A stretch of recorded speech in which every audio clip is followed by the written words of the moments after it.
통일교 한학자 총재 측이 오늘로 예정된 특검 조사에 또다시 불출석 입장을 전달했습니다. 다만 17일이나 18일을 자진 출석하겠다고 밝혔는데 특검은 3차례 연속 조사 불응으로 간주하고 강제 수사를 검토하고 있습니다. 한채희 기자입니다.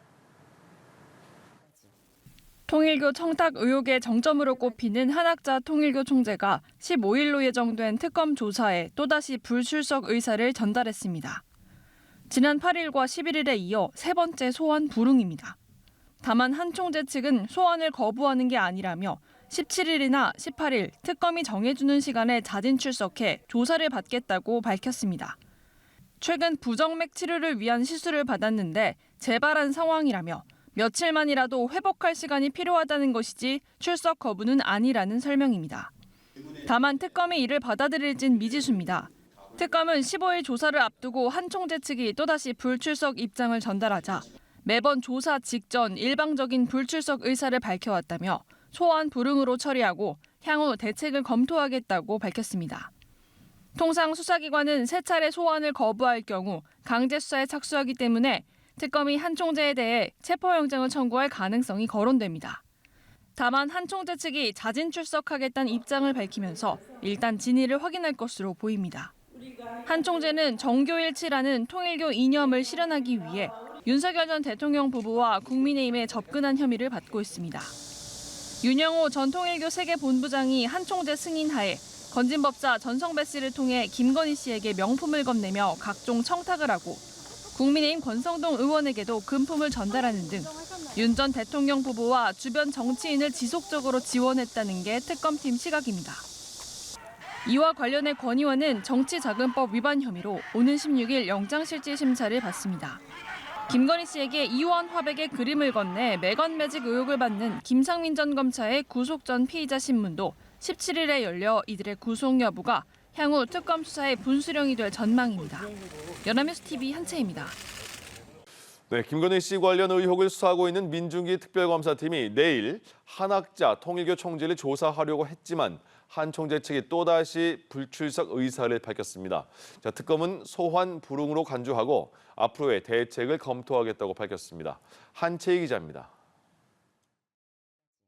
김건희 특검이 내일 오전 10시 한학자 통일교 총재를 조사하려고 했지만 한 총재 측이 또다시 불출석 의사를 전달한 것으로 파악됐습니다. 특검 관계자는 한 총재 측이 변호인들을 통해 건강상의 이유로 내일 조사에 불출석하겠다는 의사를 서면으로 제출했다고 밝혔습니다. 한 총재는 최근 심장 시술을 받고 재단 소유의 병원에서 회복 중으로 후유증을 호소하며 안정이 필요하다는 입장입니다. 지난 8일과 11일에도 건강상 이유를 들며 소환에 불응한 바 있습니다. 특검은 한 총재 측이 매번 직전에 일방적인 불출석 의사를 밝혀옴에 따라 수사팀은 3회 소환 불응 처리하고 향후 대책은 검토 중에 있다고 설명했습니다. 통상 피의자들에게 2~3차례 소환을 요청했지만 거부할 경우 수사기관은 강제 수사에 착수하는데 특검이 한 총재에 대해 체포영장을 청구할 수 있다는 가능성이 제기됩니다. 한 총재는 정교일치라는 통일교 이념을 실현하기 위해 윤 전 대통령 부부와 국민의힘에 접근한 의혹을 받고 있습니다. 특검은 통일교 전직 간부였던 윤영호 전 세계본부장이 한 총재의 승인을 받고 건진법사 전성배 씨를 통해 김건희 씨에게 청탁을 전달한 것으로도 의심하고 있습니다. 이런 가운데 특검은 이번 주 예정된 통일교 청탁 의혹과 매건 매직 의혹에 연루된 핵심 인물들의 영장실질심사도 대비하고 있습니다. 통일교 측으로부터 1억 원대의 불법 정치자금을 받은 혐의 등을 받는 권성동 국민의힘 의원의 영장심사는 오는 16일 서울중앙지법에서 열립니다.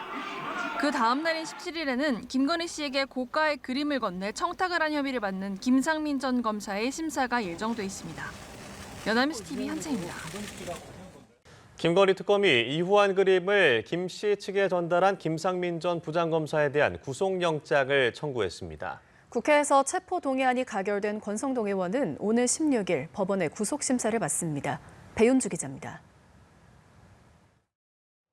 김건희 씨 일가에 이후한 화백의 그림을 건넨 김상민 전 부장검사가 구속기로에 섰습니다. 앞서 특검은 김 씨의 오빠 장모집을 압수수색하는 과정에서 그림을 발견했고 구매자를 김 전 검사로 특정했습니다. 김 전 검사는 김 씨 오빠의 부탁으로 그림을 구매해 전달했을 뿐이라는 입장입니다. 이제 논란이 되고 있는 그림은 제가 사서 제가 소유했던 그림이 아니고 김진우 씨의 요청으로 제가 그림을 준비했을 뿐입니다. 하지만 특검은 해당 그림이 지난해 총선 공천과 국정원 법률특보 임명에 영향을 준 것으로 의심하고 있습니다. 특검은 김 전 검사를 청탁금지법 위반 혐의 공여자로 수수자는 김건희 씨로 특정했습니다. 당시 공직자였던 윤석열 전 대통령을 수수자로 적용해야 하지만 특검의 소환 조사를 거부하는 상태여서 일단 배우자인 김 씨를 수수자로 특정한 걸로 알려졌습니다. 특검은 추가 수사 여부에 따라 적용 혐의도 바뀔 수 있다는 입장입니다. 2022년 지방선거를 앞두고 건진법사에게 1억 원을 건네며 국민의힘 공천을 청탁한 혐의를 받는 박창욱 경북도 의원에 대해서도 영장이 청구됐고 구속 전 피의자 신문은 오는 15일 열립니다. 지난 9월 10일 박창욱 경북도의원에 대하여 정치자금법 위반 혐의로 구속영장을 청구하였고 아울러 관련자 김모 씨에 대하여도 국회에서 체포동의안이 통과된 국민의힘 권성동 의원의 영장심사는 오는 16일 서울중앙지법에서 열립니다. 심리는 윤석열 전 대통령의 재구속과 건진법사 전성배 씨의 구속을 결정한 남세진 부장판사가 맡을 예정입니다. 연합뉴스TV 배윤주입니다.